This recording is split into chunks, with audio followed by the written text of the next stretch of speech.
চিচিঙ্গা দিয়ে যে এত সুন্দর রেসিপি বানানো যায়, না বানালে কেউ বিশ্বাসই করবে না। তেমনই একটা রেসিপি আজকে আমি বন্ধুরা আপনাদের সাথে শেয়ার করব। সকল বন্ধুদের নমস্কার জানাই। আজকের রেসিপি চিচিঙ্গা দিয়ে দেখাবো। এর জন্য এখানে আমি কিছু চিচিঙ্গা ভালোভাবে ধুয়ে ছুলে নিয়েছি আগেই। এখন আমি পিস পিস করে কেটে নিচ্ছি। ভিতরের বীজটা পুরো বাদ দিয়ে দেব। বন্ধুরা পুরো ভিডিওটা দেখবেন, কোথাও স্কিপ করবেন না। আশা করি রেসিপিটা আপনাদের ভালো লাগবে। চিচিঙ্গাগুলো ঠিক এইভাবে আমি পিস করে কেটে নিয়েছি। দেখুন প্রত্যেকটা কাটা হয়ে গেছে। এদিকে আমি কিছু চিংড়ি মাছ আগেই ভালোভাবে ধুয়ে পরিষ্কার করে নিয়েছি। এরপরে রান্নাটা শুরু করব। এর জন্য কড়াইতে আমি তেল দিয়েছি 2 চামচ। আমি সাদা তেলে রান্না করব। তারপরে দিয়েছি হলুদ এবং নুন। এখন আমি চিংড়ি মাছগুলো দিয়ে ভালোভাবে একটু নাড়াচাড়া দিয়ে নিচ্ছি। এই চিংড়ি মাছ কিন্তু খুব কড়া করে ভাজবেন না, তাতে করে খেতে ভালো লাগবে না। 2 মিনিটের মতন ভেজে আমি নামিয়ে নিলাম। এরপরে কড়াইতে আমি আবার 3 চামচ সাদা তেল দিয়েছি। সামান্য সাদা জিরা ও কালো জিরা দিয়েছি।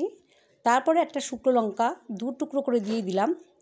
একটু ভেজে নেওয়ার পরে পেঁয়াজ দিয়ে দিয়েছি। এখানে একটা মাঝারি সাইজের পেঁয়াজ কেটে নিয়েছি। পেঁয়াজটা একটু ভেজে নিতে হবে। আমি 3 মিনিটের মতন ভেজে নিয়েছি। এখন আমি চিচিঙ্গা দিয়ে দিলাম। এই সময় গ্যাসের ফ্লেমটা মিডিয়ামে রেখেছি, লোতে রাখা যাবে না। এবার একটু ভালোভাবে ভেজে নিতে হবে। আর এখন আমি নুন দেব না। এদিকে আমি একটা মশলা বানিয়ে নেব। এর জন্য এখানে আমি 2 চামচ সাদা তিল ভেজে আগেই রেখেছিলাম, সেটা নিয়েছি। 1 চামচ পোস্ত নিয়েছি, 4খানা কাঁচা লঙ্কা নিয়েছি, আর অর্ধেক চিংড়ি মাছ নিয়েছি, সেটাই বেটে নেব। আর বাকি চিংড়ি মাছটা পরে দেব। চিচিঙ্গাটা একটু সময় নিয়ে ভেজে নিতে হবে। ভালোভাবে ভেজে নিলে খেতে ভালো লাগবে। দেখুন বন্ধুরা, মশলাটা কিন্তু বেটে নেওয়া হয়ে গেছে। এরপরে মশলা অ্যাড করছি। হলুদ দিলাম, লঙ্কার গুঁড়ো দিয়েছি, নুন দিলাম, আর চিনি দিয়েছি স্বাদ অনুসারে। চিনিটা আপনারা স্কিপ করতে পারেন। তারপরে যে মশলাটা বেটে রেখেছিলাম সেটা দিলাম। এবার মশলাটাকে ভালোভাবে কষিয়ে নিতে হবে। একটু সময় নিয়ে ভালোভাবে কষিয়ে নিলে খেতে ভালো লাগবে। আমি 3 মিনিটের মতন ভালোভাবে মশলাটা কষিয়ে নেব। কষিয়ে নেওয়ার পরে এখানে আমি মশলা বাটার জলটা আমি দিয়ে দিলাম।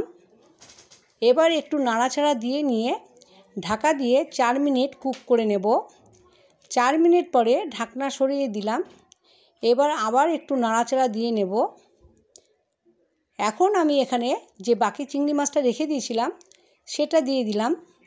এই চিংড়ি মাছটা দিয়ে একটু নাড়াচাড়া দিয়ে নেব। তারপরে আবারও 2 মিনিট ঢাকা দিয়ে কুক করে নেব। এই চিংড়ি মাছটা যখন মুখে পড়বে তখন কিন্তু খেতে ভালোই লাগবে। আর যে চিংড়ি মাছটা বেটে দিয়েছি এতে করে স্বাদটা দ্বিগুণ হয়ে যাবে। তারপরে আমি 2 মিনিট পরে ঢাকনা সরিয়ে আবারও একটু নাড়াচাড়া দিয়ে নিলাম। এখন আমি এখানে 1 চামচ ঘি দিয়ে নেব। দেখুন বন্ধুরা, চিচিঙ্গা কিন্তু একটাও ভেঙে যায়নি, প্রত্যেকটাই গোটা রয়েছে। আর খেতে কিন্তু অসাধারণ লাগবে। ভিডিওটা যদি ভালো লাগে তাহলে লাইক দিতে কিন্তু ভুলবেন না। আমার চ্যানেলে যদি কোনো নতুন বন্ধু এসে থাকেন তাহলে প্লিজ সাবস্ক্রাইব করে দেবেন। ভিডিওটি শেষ অবধি দেখার জন্য অসংখ্য ধন্যবাদ। আপনারা সবাই ভালো থাকবেন, সুস্থ থাকবেন। আজ এই অবধি বন্ধুরা, আবার নতুন ভিডিও নিয়ে দেখা হবে।